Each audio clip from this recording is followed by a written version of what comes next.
नमस्कार, आप देख रहे हैं बिहार स्पेशल। मैं हूं आपके साथ रेखा मिश्रा। बिहार में विधानसभा चुनाव होने हैं और विधानसभा चुनाव में जनसुराज पार्टी, जो कि प्रशांत किशोर ने इस पार्टी को बनाया है, इस पार्टी की रणनीति क्या होगी, क्या आपने सोचा है? क्योंकि झारखंड की अगर हम बात करें तो झारखंड में भी विधानसभा चुनाव हुए हैं और वहां पर जयराम महतो ने सभी पार्टियों के खेल को एक तरीके से बिगाड़ा और कुछ पार्टियों को इतना फायदा पहुंचाया कि वो सत्ता की कुर्सी पर काबिज हो गए। तो क्या जयराम महतो की भूमिका में ही प्रशांत किशोर नजर आएंगे बिहार में, या फिर बिहार की रणनीति और बिहार की राजनीति कुछ अलग होगी? ये हम इसलिए कह रहे हैं क्योंकि प्रशांत किशोर ने अपनी पार्टी को लेकर ये खुद ही तय कर दिया है कि आने वाले विधानसभा चुनाव में उनकी पार्टी का क्या रुख होगा। सबसे पहले आप प्रशांत किशोर के इस बयान को सुनिए, उसके बाद हम पूरी खबर आपको विस्तार पूर्वक बताएंगे। नीति साफ है, बिहार की जनता बदलाव चाहती है और पिछले 2-2.5 बरस का मेरा अनुभव यही बता रहा है कि बिहार में एक बड़ी संख्या में, मैं समझता हूँ करीब 2/3 लोग, चाहे वो किसी भी दल, किसी भी विचारधारा के मानने वाले हों, लोग बदलाव चाहते हैं। आरजेडी का समर्थक हो या भाजपा का या नीतीश का या कांग्रेस का, लोग बदलाव चाहते हैं। बदलाव के तौर पर वो जनसुराज को वोट देंगे कि नहीं, इस पर बहस हो सकती है, लेकिन लोग बदलाव चाहते हैं। वो बिल्कुल परिलक्षित हो रहा है हर जगह। लोग नई व्यवस्था, नई सरकार, नया चेहरा देखना चाहते हैं। अब अभी से लेकर चुनाव तक जो दल, जो नेता, जो समूह जनता का विश्वास हासिल कर पाएगा, कहीं ना कहीं बदलाव का वो वाहक बनेगा।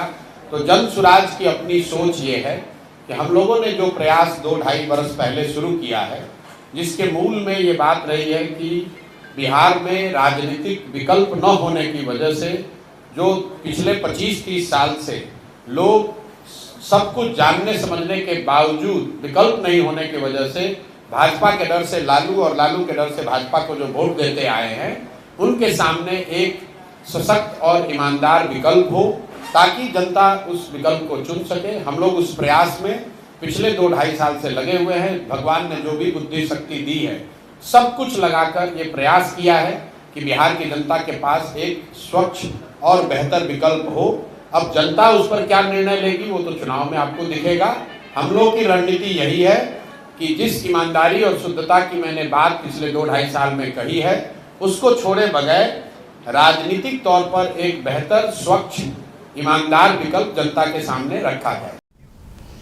तो आपने प्रशांत किशोर का सुना कि आने वाले विधानसभा चुनाव में उनकी पार्टी का रुख क्या होगा। एक तरीके से उन्होंने इस पर पूर्ण विराम लगा दिया कि आने वाले दिनों में वह किसी भी पार्टी के साथ गठबंधन में शामिल होंगे।